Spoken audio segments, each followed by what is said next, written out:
শ্রীকৃষ্ণ গীতা ঈশ্বর বন্দনা কৃষ্ণ প্রভু গীতা পরামর্শ পদ পুনরূপী কৃষ্ণ কমোহর নমস্কার প্রবন্ধে গীতার পদ করিব প্রসার জ্ঞানী সাধু ব্ৰাহ্মণক নমস্কাৰ কৰোঁ মধ্যস্থ জনক লাগি হাত জোৰ কৰোঁ হে গোবিন্দ কৃষ্ণ ইটাৰ জনক মই বোলো প্ৰিয় বাণী নিন্দা নকৰিবা মোক অল্পমতি জানি আকাশত পক্ষী উৰি যত দূৰ পাৰে ময় পদ কৰিব শক্তি অনুসাৰে হে কৃষ্ণ হে বাসুদেৱ যদ্যপি শাস্ত্ৰত মই নাজানো নিশ্চিত তথাপিতো কৰিব কৃষ্ণৰ চৰিত্ৰ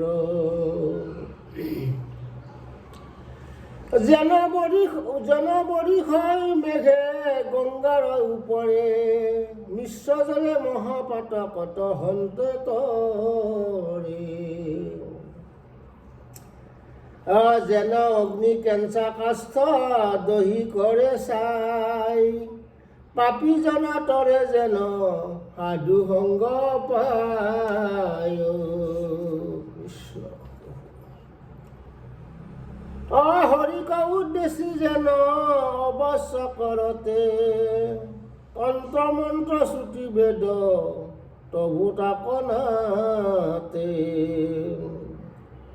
কটুকুলা বাক্য যেন শুনিতে সুন্দৰ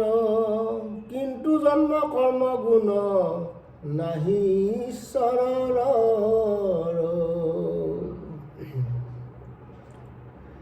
গদ্য পদ্য পদ আড়ম্বৰ চমৎকাৰ তাক যিটো কয় শুনা বৃথা শ্ৰম তাৰ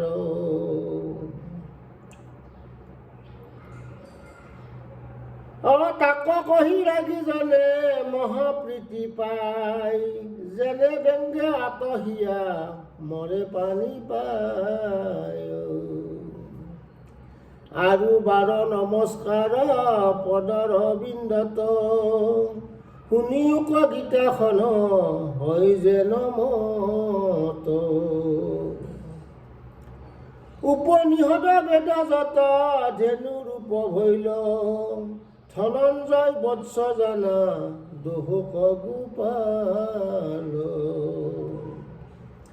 গীতা শাস্ত্ৰ দুগ্ধ ভৈল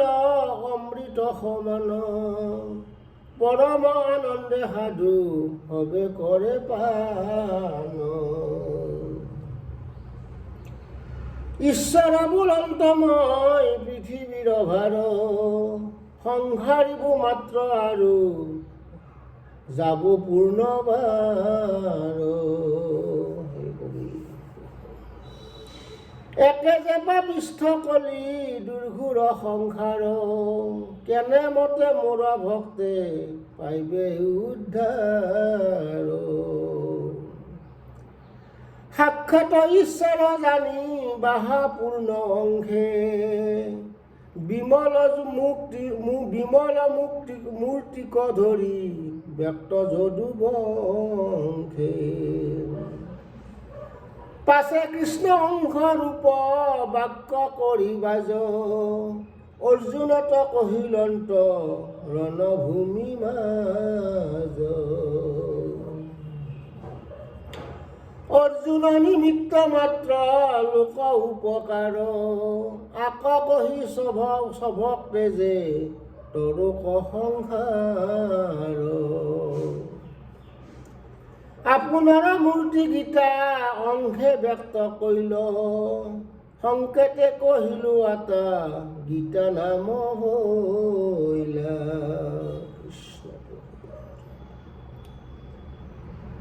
আন আন শাস্ত্ৰে তন্ত্ৰে বেদে নাপাৱে নিশ্চিত ঈশ্বৰৰ মুখত গীতা সাক্ষাতে অমৃত ঈশ্বৰৰ বেদ বাক্য বুজিতে নাপাৰে আচুক যে আনে ব্ৰহ্মা নুবুজে শংকৰে ঈশ্বৰত পৰে বেদ নজনাই আনে যাক বুলি গীতা শাস্ত্ৰই বেদৰ প্ৰমাণে গুৰ গ্ৰন্থ গুৰ অৰ্থ যেন মহাদধি শুনিলে ধৰ্মাদি চতুৰ্বৰ্গ হুৱে সিদ্ধি গীতাক নিশ্চিত মনে অভ্যাস হয় নৰ নালাগে তাহাক আন শাস্ত্ৰ নিৰন্তৰ শাস্ত্ৰ সৰ্বশাস্ত্ৰ অৰ্থমথি লৈলা তাৰ সাৰ বাহ্যভাগ মানে তাৰ কৰি পৰিহাৰ সৰ্বশাস্ত্ৰ অৰ্থমথি লৈলা তাৰ সাৰ বাহ্যভাগ মানে তাৰ কৰি পৰিহাৰ হে কৃষ্ণ হে বাসুদেৱ কৃষ্ণ।